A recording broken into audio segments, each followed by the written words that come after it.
Welcome back. This past week, there have been signs of a slowdown in the virus's transmission. For the past 6 days, the daily tally has been below 88,000 positive cases on a daily basis. Initially, in this week, there was a huge dip in testing. However, in the last 3 days, that gap has also been covered with 11, 14 and 13 lakh tests on an average that have been done in the last 3 days. The positivity rate is down from 9% last week to 8% this week.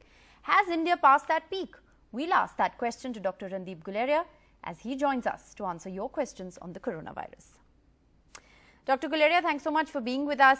Is India flattening the curve? Because despite rise in testing, it does appear that the number of positive cases on a daily basis has reduced significantly this week. Yes, I think this is a very positive sign because if you look at two things, one is that the number of testing has increased dramatically over the last few weeks. But now, despite the increase in number of testing, we're seeing that the number of cases has sort of plateaued, and that increase of, going more than 1 lakh cases a day has not happened. So it seems to be that we are sort of reaching a stage where things seem to be plateauing. But I think this has to be more sustainable for a number of days before we say, yes, it has plateaued. And hopefully after that, we may see a downward trend. Right. Would you then say that this is perhaps a slowdown, or would you say that, we are past our peak?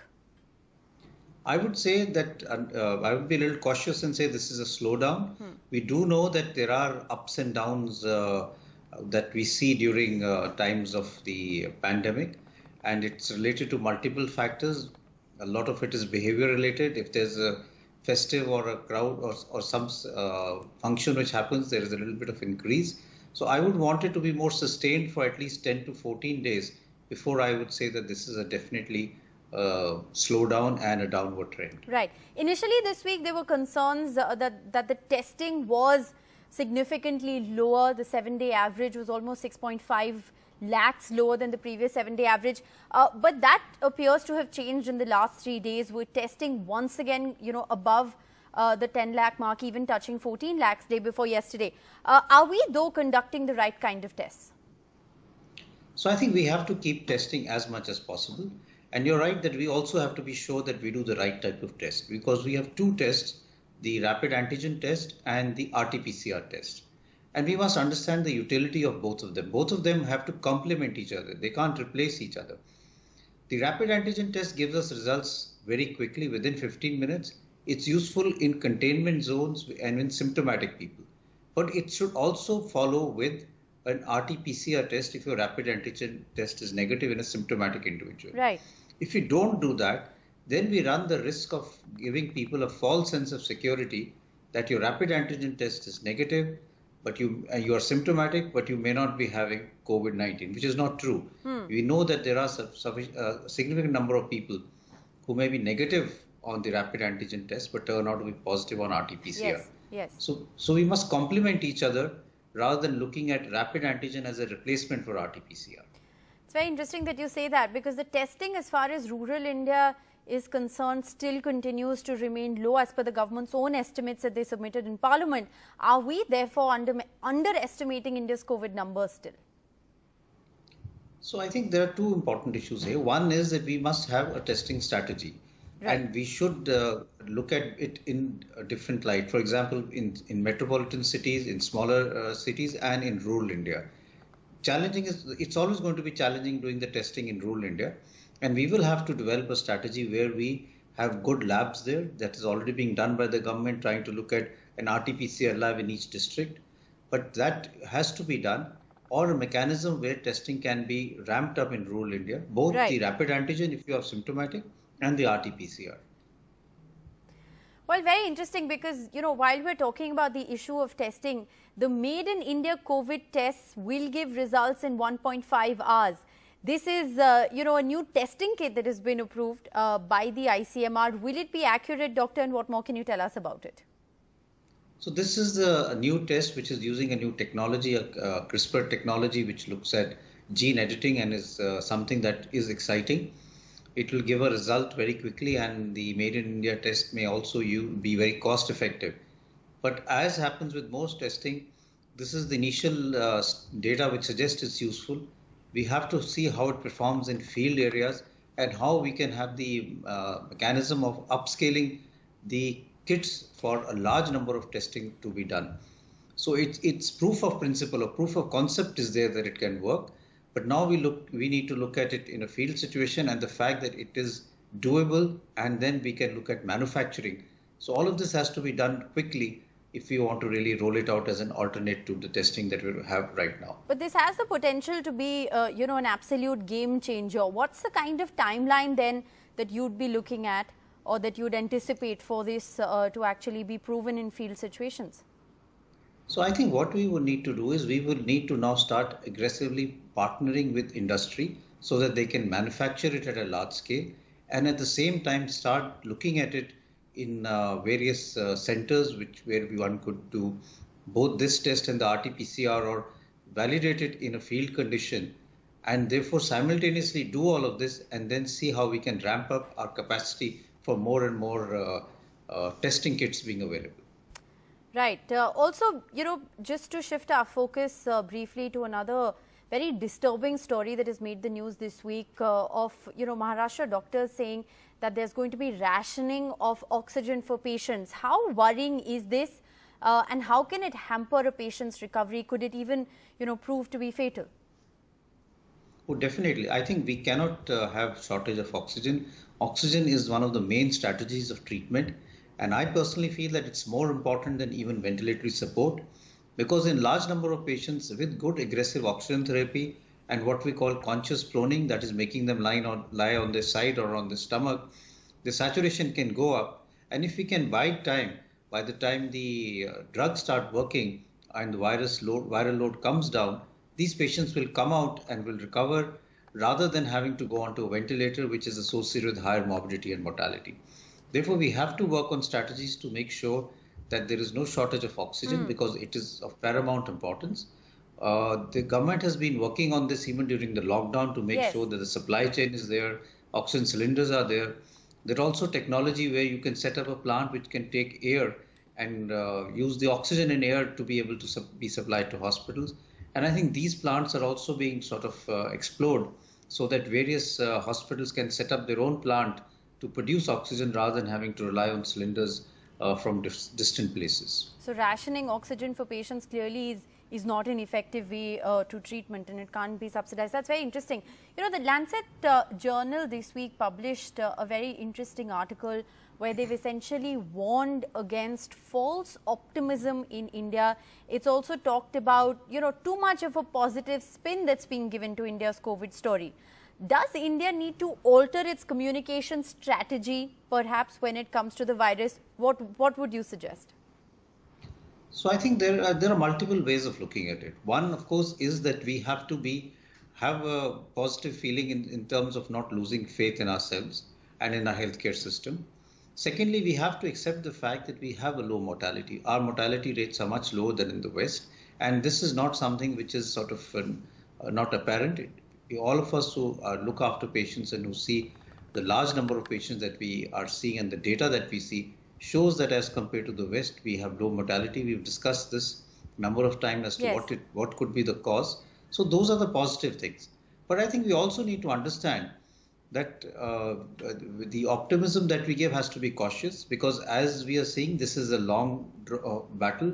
It's not something that will finish in a few months. It will go on for quite some time. Yes. We have to have the resilience to continue to fight this battle. And at the same time, we have to be able to convey a very important message to the public that they have to continue to have COVID appropriate behavior. Because if that is not done, the numbers will not decline as rapidly as you would like them to. So there has to be optimism, but at the same time, a lot of caution. Well, absolutely. And you've said that time and time again here on the show, that sense of caution or fear seems to be fading. There's a COVID fatigue that's set in. Do you then recommend, for perhaps policy changes in terms of punitive action being taken against those who are found violating COVID-19 protocols? Would that perhaps instill a sense of, duty among people? So I think we have to look at how we can have some degree of behavioral change. Yes. Whether it has to be a strict action, whether we have to really rethink our policy of communicating with individuals, and how do we really work on a strategy accepting the fact that people have become lax, accepting the fact that people are becoming frustrated, being locked inside, not being able to have all the social interactions. Yes. How do we then work on a strategy where we allow social interactions but prevent physical interaction, allow the economy to grow, allow business to happen, but at the same time, the three important pillars, that is physical distancing, hand washing, and wearing a mask, are continued and followed aggressively by all citizens. This is something that we need to work on because this is what is going to be the new normal for a very, very long time. Well, this is going to be the new normal for a very, very long time. I think that's a very important message that you're sending out in the broadcast this evening, one that we have actually been trying to send out for several weeks now. But the other worrying trend that is being observed is one of dengue with COVID-19. We've seen the Deputy Chief Minister of Delhi who's been diagnosed with it. How worrying is this combination, and what, most importantly, doctor, can one do to prevent it? So I think it's very important because we're seeing co-infections, and this was bound to happen. We are having COVID-19 and we're moved into the monsoon season and the post-monsoon time where we do see a spike in what we call vector-borne diseases, that is dengue, malaria, chikungunya. And therefore this dual infection was something that we were very worried about. And we've seen that in some of our patients, and it has become a treatment challenge because we know that in dengue, your platelets crash, you have a higher chance of bleeding. At the same time, in patients with moderate to severe COVID-19, we give blood thinners, we give anticoagulants, yes, because we know that COVID causes a hypercoagulable state. It leads to more clotting in the blood. So here we have two diverse sort of viral infections causing a different type of presentation, which makes it very challenging. We've had patients where we were giving them anticoagulants for COVID-19. They suddenly spiked with fever. They had dengue, and their platelets crashed. And now we're worried that they may have some degree of internal bleeding. So we have to really strike a balance in such cases. And therefore, I think it's important for all of us to make sure that we are able to bring down the number of cases of dengue. And that basically relates to making sure that in our own locality, in our own area, there is no mosquito breeding, there's no stagnant water, and we all need to work to see that we don't have an outbreak of dengue. Well, I think that's very important for people to note, that you just can't afford to contract an infection like dengue when there is COVID-19, because the treatment becomes so much more complicated. Should COVID-19 patients be allowed visitors in hospital? There has been a certain controversy with health ministers in certain parts of the country actually allowing for that to happen. What would you recommend, and how dangerous do you think it could be? So currently, I don't think it should be done because of the simple fact that you are having patients who are infectious. This is an infectious disease. It can go on to others. If you are allowing relatives to come who are not positive and they come into a COVID hospital, you are having the risk that they may get COVID infection, and they may be healthy, but when they get this infection, some of them may have a very serious infection, and that may lead to increasing morbidity and mortality. We also need to understand, and I think this is another important message which everyone needs to understand, because a lot of people feel that they'll get a mild infection and they will recover. We are now realizing that COVID is not just a simple infection and recovery. There is a lot of long COVID or a post-COVID sequelae that we are seeing, and a lot of people who even recover continue to have problems for months, and some of them are long-term problems which are irreversible. And therefore, I don't think we should take the illness lightly, even if it's mild. Right. The latest data that's been put out in the public domain says that there are 10 states that account for 75% of India's COVID-19 cases. Once again, as far as strategy of containment is concerned, Dr. Guleria, are we doing enough? And should we, be thinking about periodic lockdowns in selective areas, as is happening in several other parts of the world now? So we'd have to look at two strategies in my mind. One strategy is how do we optimize our health delivery system, healthcare system, and that would also be looking at oxygen and other supportive treatment. Manpower is another important thing because there is an exhaustion setting in as far as healthcare workers are concerned. But the second thing is, how do we aggressively decrease our number of cases? Yes. What strategies can we take, especially in those areas which are hotspots, in terms of decreasing the number of cases? And here we have to be aggressive, whether it's having a limited lockdown, whether it's making aggressive containment zones, being aggressive so that we do a lot of door-to-door screening and testing so that all individuals in that area are tested, isolated, put in COVID care centers, and we break the chain of transmission. Yes. We will have to do that. We can't just let the infection spread because it will cause a huge strain on our healthcare system, which is already overstretched.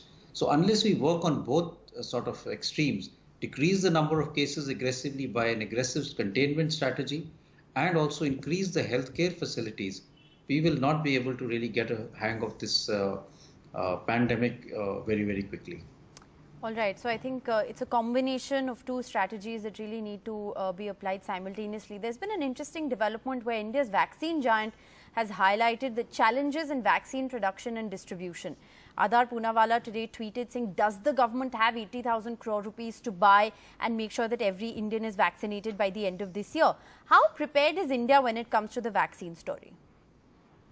So I think India, a lot of work is being done as far as the vaccine delivery is concerned. So the biggest challenge in any vaccine is basically initially the research to make a vaccine, then the trials. But the biggest challenge actually is then distributing the vaccine to all those who need it. And that for a country like India is going to be a huge challenge because the number of doses that we will need is going to be huge. So we have to develop a strategy of how do we have a supply chain, how can we transport the vaccine in cold chain to the remotest part of the country, how do we make sure that there are enough vials, syringes, needles, and people trained to give this vaccine. It seems that in many of the vaccines that will come to India, you will need 2 doses. How do we work in giving those 2 doses so that everyone gets the 2 doses? And how do we monitor them as far as the safety is concerned? A lot of work is already going on in building all of this. There is a high-powered team which is looking at this. And I think that strategy is being worked out so that as soon as the vaccine is ready to be marketed, we will have this in place. We will also have to prioritize. Everyone will not be able to get the vaccine in the first few months. So you will have to have a priority list based on scientific evidence as to who should be vaccinated first. Right. Should it be the healthcare workers, the people who are likely to get the infection? Yes. And should it be the high-risk groups? And then how effective is the vaccine in the high-risk groups? These are questions that we will need to answer. And of course, what is the efficacy of the vaccine in terms of how long will it provide us a protection? Yes, which brings me to an allied question, since we're talking about vaccine distribution and how, it's going to be a Herculean task as far as India is concerned. You also say something very interesting, that everyone is going to need perhaps more than one single dose of the vaccine. So how many doses will it be and when will one have clarity on that? Is this going to be an ongoing process? Is vaccination something, that perhaps won't end in a year or 2 years and will have to be taken over a period of time? So that's likely. And there are a lot of unanswered questions. One question is, how do you need a booster dose and how many booster doses do you need? It seems from the current data that most of the vaccines you're having to give at least 2 doses. Some of them have actually given 3 doses. So you may need to give more than 1 dose. You give an initial dose and then 4 weeks later, you may need to give another dose as a booster dose. Right. In some vaccines that are being tried, you may have to give another dose after another month. So the doses may vary from 2 to 3 doses. And then you will have to see over a period of time, how long does the immunity last, and do you need to give a subsequent later booster dose? And then a hypothetical question, I don't have the answer for it. Will a combination of vaccines be more effective? Do we give the same vaccine or can we give a combination of vaccine, and will they cause better immunity in terms of the immunity that vaccines give? So these are a lot of unanswered questions which only research and subsequent data will be able to tell us. Currently, it seems that the vaccine that we will have in our country, we will have to work on a strategy to give at least 2 doses. All right. So you're saying currently at least 2 doses, which means that this process is perhaps going to be elongated, for a long period of time. Dr. Guleria, thank you very much for answering our questions so very patiently. Thank you.